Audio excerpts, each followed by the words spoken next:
to Kalamazoo Beer Exchange. I'd Tap That beer tasting series. I'm Ian. And I'm Kirsten. Today we have something super special for you. We have cask conditioned Bell's Two Hearted. In the normal brewing process, beer is charged with carbonation, which gives it that fizziness, and that's how you get a fizzy head on a beer.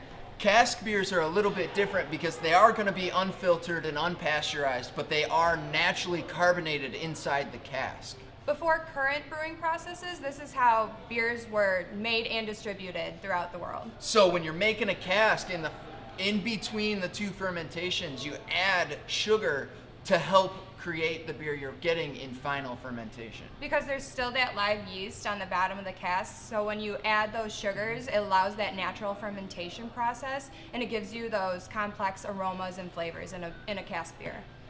Cask conditioned ales are generally served at around 55 degrees Fahrenheit. They're cellar temperature, which kind of increases the flavor, but they're also served through a beer engine, hand pulled from the cask.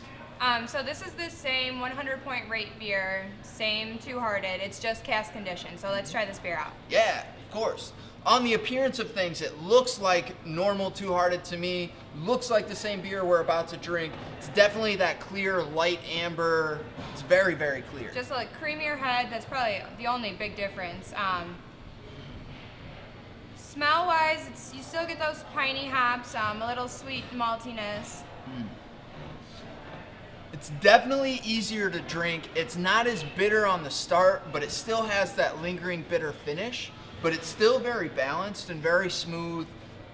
It's very easy to drink. Yeah, for so Two-Hearted. that sweet maltiness and the pininess that lingers on your tongue, it's definitely a great balance to this cask beer. And Two-Hearted on cask has the same ABV as it does in bottles or tap or however you drink Same it. here, like we said. 7%. So, I mean, you can't go wrong with Two-Hearted. I'd tap that. I'd tap that.